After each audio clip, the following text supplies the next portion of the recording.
I'm going to give you an overview of African culture if that's possible. Now I know I can't encapsulate everything into this video, but there are some things that you should know if you are going to visit the continent.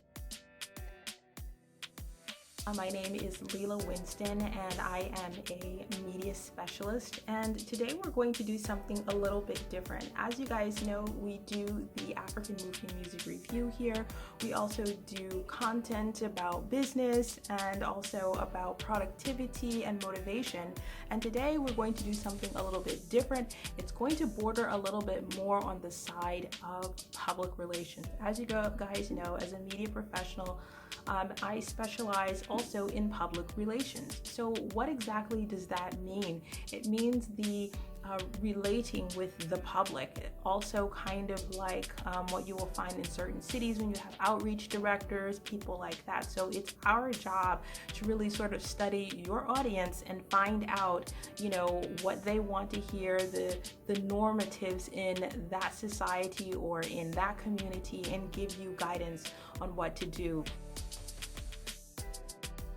I have noticed over the past few years, there's been an explosion of African Americans, Caribbean Americans visiting Africa, and that's absolutely wonderful. I've been a proponent of this for a while. I absolutely think it's fantastic, and as someone with a very deep and long background doing work in the African community as well as the African American community, it really gives me a great deal of insight into the different communities, their similarities and also their differences. I've taught classes on sort of acclimation. I've worked and studied a lot of African culture and history, and so I'm pretty well versed on this. So I'm going to give you guys some tips that you can use when you go to an African country. Now, am I saying that all African cultures are the same?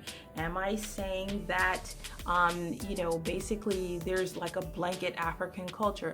Every African culture is different from country to country, and also it's important to know from state to state within a country, and then it goes down even smaller from tribe to tribe. And a lot of people don't know, not only are there tribes, there are also sub-tribes, like smaller affiliate tribes and groups. And so there's this mixing that's going on in Africa. If we're really honest about what we see on the continent, it's like a salad bowl of cultures and tribes out there. And so I think this is something that a lot of African American people are not aware of. We think that they're just defined groups. I need you to do two things for me with this video. I need you, of course, to take notes.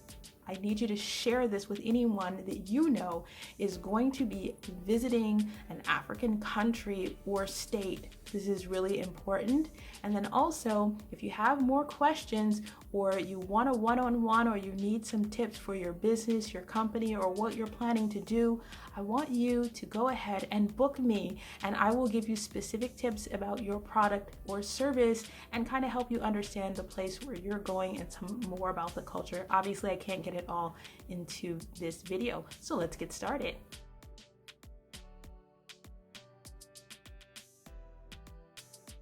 Is there one common culture in Africa? The easy answer is no, but the complicated answer is yes. And a lot of African people may not actually see the similarities because they're kind of encircled in their own culture, and it's really hard to see that unless you visit or you read about or you study a lot more cultures than your own. And contrary to popular belief, Africans across the continent, sometimes across the street, don't really know on the ground about the cultures that are right next to them. I know that's going to seem kind of unusual. How can you not know about culture of people that live right next to you? Well, that's possible. I mean, that's possible. I don't know the language of, let's say, the Greek man. I don't know what his culture is across the street. Okay, maybe I do, but that's because I study those kinds of things. But the average person, I'm sure, is not. So the thing is, there is no one-size-fits-all culture for Africa. That's something you should know, but there is a civilizational culture of African. There's ways that people think and behave that are pretty similar across the board. And these are things that you can also find aspects of that if you're an African American or Afro-Caribbean, even an Afro-Latino. You will find that you'll find some of those similarities in your culture, because there are certain pieces of culture that it's hard to get rid of. And I like to say culture is hard to kill, because culture it's hard to kill, just the way people act and move. So here are some things that will help you in terms of understanding across the board. This is something you can use across the board that will help you. Now, if you're from an African country and you're watching this and you're like, well, that's not in my culture and we don't do that, it's okay, calm down, but some people do. And it's best to err on the side of caution than to do something that would be truly offensive. So let's go ahead and get started.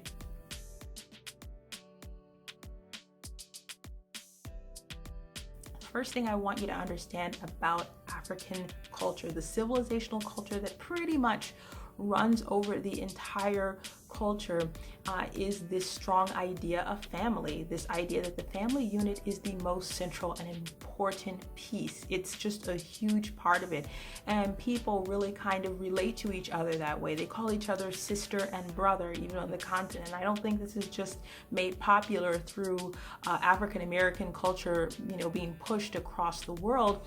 Everyone really does consider themselves sister or brother. It goes even further than that. People will call people uncle or auntie or brother. And if you are from an African American culture, we do the same thing too, even though these people are not related to us at all. We call them, well, this is my play cousin or whatever. And it's just something that's common. It's hard to get out of the DNA. It's sort of like written in the DNA. So that's something that you need to understand, is that, family is important. Also, you need to understand the idea of privacy and also saving face. Now, you've heard of this term saving face as it pertains to Asian cultures, but a lot of people don't know that African culture is also a very big save face culture. What does that mean, to save face? It means you don't openly try to embarrass somebody. You don't say things that will, even if they may be true, you don't openly say them and sort of out people in a sort of flagrant way, because that's considered very offensive. One of the things that goes along with the safe face culture is the eye contact piece. If you go to an African country, it's not good to maintain consistent eye contact at all times. This is also true when it comes to Asian countries as well. They don't maintain consistent eye contact. If you're having a conversation with someone, you should defer your eyes every now and then and look away, especially if they're talking to you. When they're talking to you, you can look at them, but also be sure to look away. You don't just want to stare people down. The inverse is this in Western culture. In Western culture, you are considered smart, savvy, attentive, and listening when you're making consistent eye contact at all time when someone is having a conversation with you. That is not the case in Asian culture, and that is also not the case in African culture. So when you go to an African country and you're having a conversation with someone, be sure to look down every now and then, okay? Yeah, another thing you should understand about privacy and the safe face culture is that there's this idea of the private self and the public self. This is also something that's true in Asian culture. And most cultures have a sort of private self and a public self, but it's a little bit more pronounced in Asian and African cultures. And what that means is, and I like to use the African house. If you've ever seen the layout of the African house, it's basically a big gate, and then there's a larger house that has the man in it, and then there are these smaller houses that encapsulate or house his mother, other family members, maybe his kids or something like that.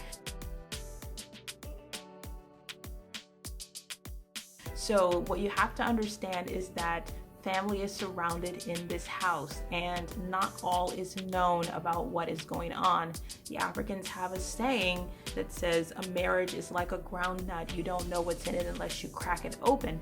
And the idea is that a lot of things are enclosed and covered. So making sure you don't embarrass your family is really very important. I think that's one of the reasons why you have the long or tall walls around the family compound, is because there's this idea that what happens in the family stays in the family. So if you're considered, an African American and you're coming here and you're becoming part of the family and people are seeing you that way, people don't really want their dirty laundry aired out because that is the way it is.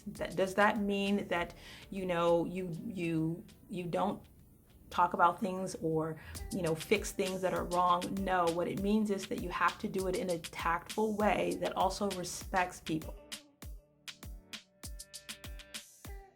Also, another thing you need to know about African culture is that it is a high sort of honor culture, and this is the same thing we're talking about. We're talking about saving face.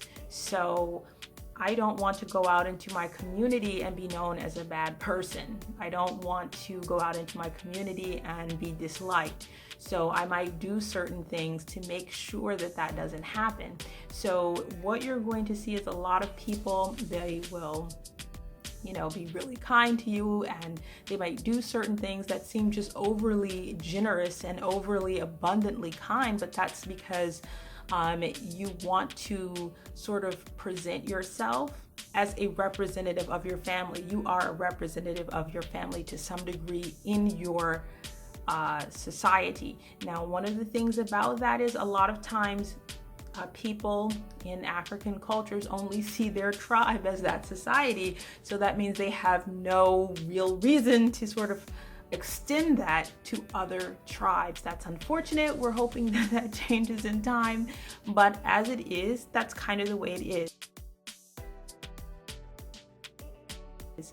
Another thing that you must know about African culture is that it has a huge hospitality culture, and this is pretty much across the board from the Sahara all the way to South Africa, is that there's a hospitality culture. That means when a visitor comes, that means you need to treat them right. There is an impetus, there is a mandate upon you if someone comes that you need to treat them well, you need to give them something good, you need to do something well by them.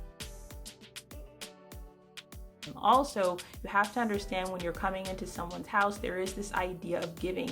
African culture, in addition to being a hospitality culture, it's also a reciprocity culture, a reciprocal culture like Asian cultures. So what that means is if I do something good for you, I am expecting you to do something good for me. And it's not, it may seem transactional to you, but on a more organic level, it can feel more like a fraternity, a brotherhood, where I do this nice thing for you and I know I can count on you later on down the line to do this nice thing for me. And people often do nice things for you that you think, wow, I really haven't earned your trust or anything, and you're doing something nice for me.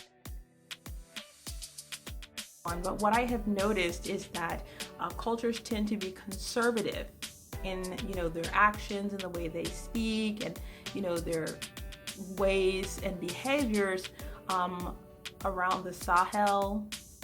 Also in Northern Africa and Eastern Africa, there's more of a conservativeness. People are less loud, they're a little bit more quiet when they speak. But as you move down into sub-Saharan Africa to places like Ghana, and when you go to Nigeria and some parts of Congo and a little bit further down, people become way more animated. It really becomes a really different sort of aspect. Congo is a little bit different because it is a sort of mixing pot of many different cultures, of many different people groups, from Nilotic people groups to Bantu people groups, to so many others. And you really have to study up on that. But Congo really is sort of a melting pot, kind of like the United States. I would say probably more so even than Nigeria, because in Nigeria, a lot of the tribes that are there have quite a lot of similarities, whereas in the Congo, there's a lot of diversity in the way people do things and where people have come from in terms of migration. So it's important to understand these different characteristics of the culture. So wherever you're planning to visit or planning to land, just keep these things in mind so that you can modulate your own behavior. And it is important to try to blend in with the locals to some degree. colonialism. So there were a lot of deferences to women pre-colonialism, but that changed over time. So you'll see a demonstrably more paternalistic society. So just keep that in mind. Women don't tend to carry the level of weight and influence until they are older, much older and visibly older, so that they are seen to be an older person. Because in society, in African society, there is a veneration of the older people or the aged, and there's also a veneration of ancestors. So keep that in mind. I do believe there is no excuse when you come to a country not to understand the dynamics there. That is just irresponsible if you're going to be there more than 2 weeks. You need to know the major tribes. You need to know the major history. If you're planning to immigrate someplace permanently or for long term or do any business there, I think it matters to find out about the cultures that you're going to be immersed in. And I don't really see this as much in terms of the USA. I don't really see people knowing a lot about the history when they come, and we often have that sort of interaction. I will speak as an African American person.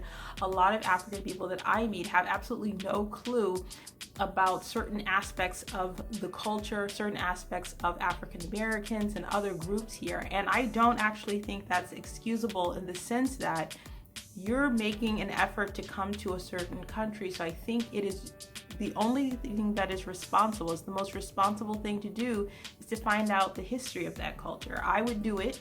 And so I think, and I know it's not complicated, and I know that, people, if you're going to submit a visa application, you have to be reasonably intelligent. If you're going to go to school here in the United States or do any business here or live here, you have to be reasonably intelligent and able to read. If you have a smartphone, I know you can look these things up online. It's not a hard thing to do. So even if you're visiting for more than 2 weeks, I would suggest you find out about the location that you're in and the people that are there. And I would give this advice to anyone. If you're an African immigrant and you're coming to the United States, you're going to Brazil, or you're going to wherever else you could be going in the Western Hemisphere, I think it's important to know the background of where you're going. Just jumping into some place and not knowing what's going on, or the different politics and the history, I think it is irresponsible. And that is why I'm giving this class, because I want you to be somewhat ready. I can't tell you about every single African culture. I can't tell you about every single tribe, but I can give you an overview and then leave it to you to find out about the specific country that you're going to. So I hope this has helped out in some kind of way. It's important to understand that you will be seen as a foreigner, regardless of how much African blood you have coursing through your veins, if you're an African American person, and that's okay. You really have to be okay with that, because you really are. You're not from there. You're going to have many cultural similarities because you are descended from there, and culture is hard to kill. You're going to say certain things and do certain things, and people are going to think that you understand the culture because you do it unintentionally and without thought, because it is a cultural more that you could not even escape. So that can be somewhat complicated, but it is important to understand that you are not from that culture, and that it is very specific, and that African culture is very specific, it's very unique, and it's different from Asian culture, it's different from European or Western culture, it's different from Middle Eastern culture, and I think that's important to note. And if you're going to go there, it is worth your while to find out, so that you can know how to communicate with people and know how to have a good time when you go there. And if you want to be successful where you're going, wherever it is that you may be going, I do encourage you to find out more about it and to speak with people who have gone there, and to learn about it, and to be open to understanding what is there on the ground, and understand not all things that you see are going to make sense to you. And this is true for any culture that you go to.